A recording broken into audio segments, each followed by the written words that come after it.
자주 독립국을 천명, 열강으로부터 독립을 지켜내는 것을 최우선으로 했다. 가사 곳곳에서 이러한 대한제국의 열망을 읽을 수 있다.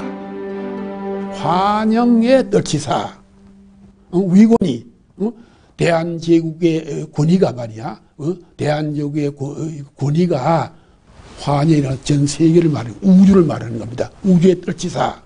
이거 웅대한 대한제국의 출발을 알리는 겁니다. 그래서 이런 의미에서 자주 독립국가의 제국이다 하는 것을 이것을 강조하기 위해서 거기에 담은 것입니다. 1902년 애국가를 제정 공포하고 세계 50여 개국의 악보를 보내 근대국가 대한제국의 존재를 알린다. 국호, 국기, 국가, 국화라고 하는 것. 이것은 그 나라를 상징하기도 하고 자기들의 존재에 권위를 내세우는 거거든요. 그러기 위해서는 당연히 음악이 필요한 것이고 그 음악은 공식적인 국가라고 하는 것. 내셔널 하임이라고 하는 것은 상대가 인정해줘야 되는 거기 때문에 규격화해서 상대국에 알려줘야 될 의무를 가진 그런 노래거든요.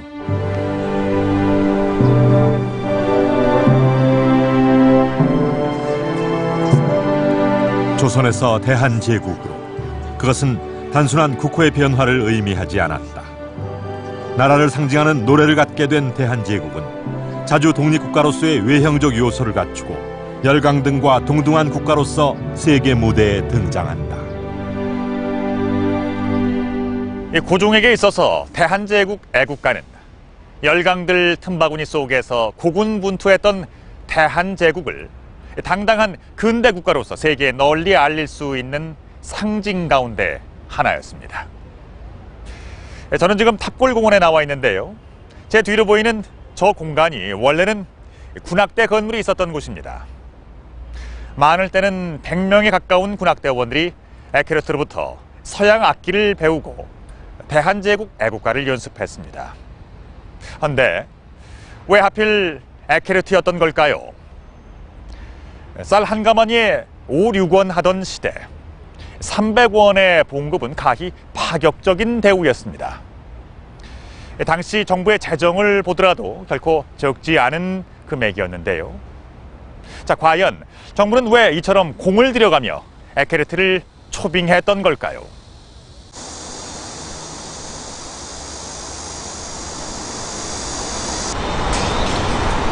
지난 1916년 에케르트는 이곳 양화진 외국인 묘역에 묻혔다.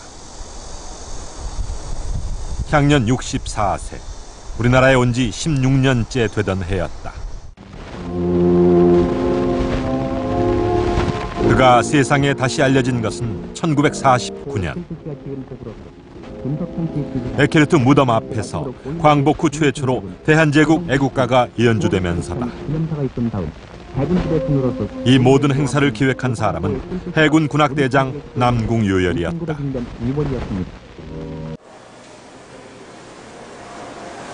남궁요열 대장은 지난 2002년 작고하여 그의 아들을 통해 에케르트와 관련된 유품을 입수할 수 있었다. 마테리 에케르트. 이거는 군악대원분들하고 아버님이 가장 먼저 눈에 띄는 것은 에케르트의 대형 초상.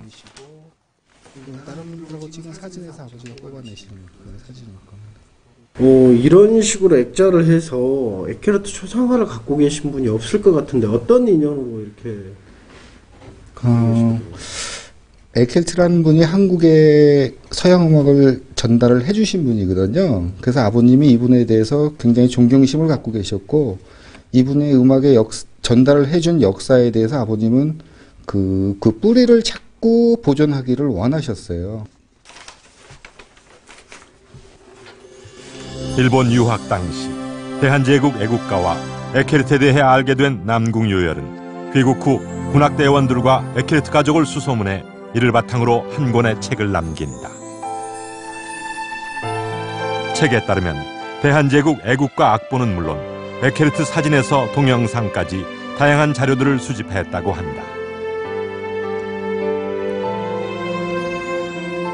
애국가를 짓기, 마무리하기까지의 그 그 적으신 연필로 그 습작한 그런 악보도 있었다고 하시고요. 그 다음에 여러 가지 사진이 더 많았다고 합니다. 그래서 괴짝으로 하나 갖고 계셨다는데 6.25라는 전쟁을 겪으면서 그 자료가 다시 오셨을 때는 그게 다 없어져서 굉장히 안타까워 하셨습니다. 현재 에케르트에 대해선 남궁 요열의 책과 사진 몇 점이 남아있을 뿐이다.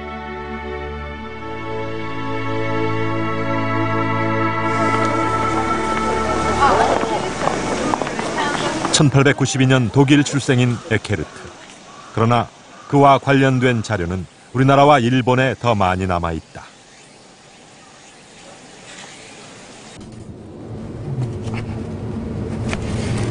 독일 해군 군악대장이었던 에케르트는 28살 되던 해 독일 해군성을 통해 일본에 파견된다.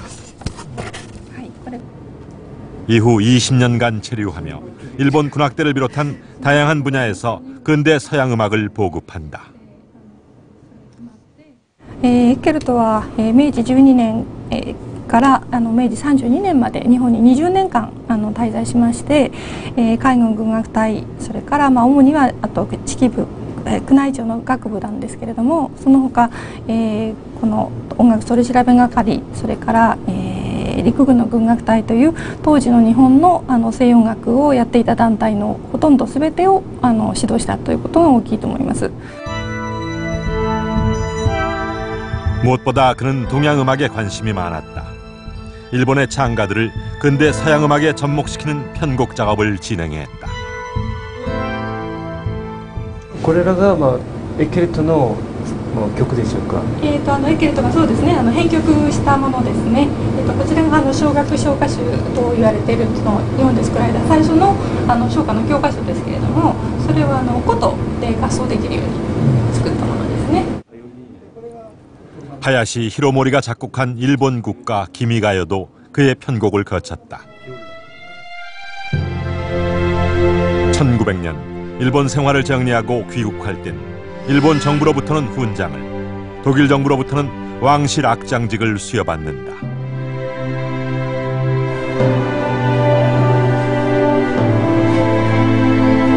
에케르트의 귀국 소식을 접한 대한제국은 그를 초빙하기 위해 공을 들인다.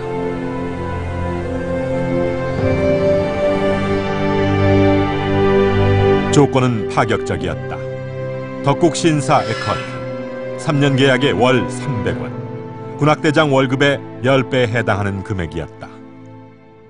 군악대 대원을 교육을 시켜야 되고, 악기를 가르쳐야 되고, 또 이제 주의를 할 줄 알아야 되고, 또 이제 그 편곡을 할 줄 알아야 되고, 또 이제 동양음악계에도 어느 정도 이제 이 조예가 있어야 되고, 이런 한 사람이 여러 가지를 다 할 줄 알아야지 됐었는데, 딱 프란츠 에케르트가 적임자인 거죠.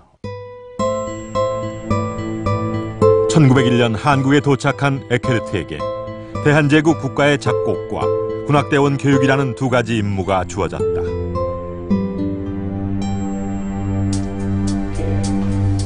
기존의 나팔수에서 군악대원 50명을 뽑아 매일 6시간 이상 교육했다.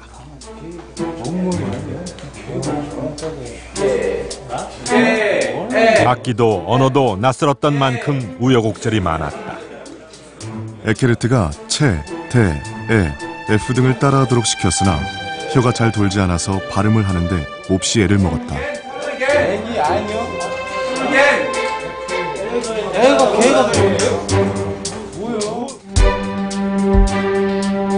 악기를 조금만 잘못 들어도 혼이 나서 매를 못 이겨 도망가기도 하고 내쫓기기도 하였다.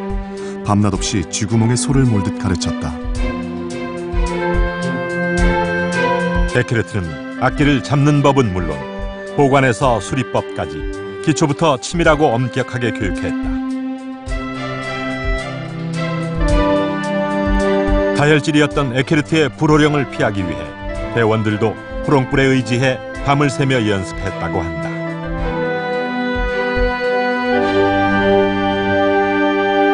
서양 악기를 본 적도 없고 오손보라하고 본 적도 없고 전무한 상태죠. 전무한 상태에서 독일인인, 한국 사람도 아니고 독일인인, 한국말을 전혀 모르는, 조선말을 전혀 모르는 독일인이 서양말을 가르쳤다라는 것은 지금 생각해보면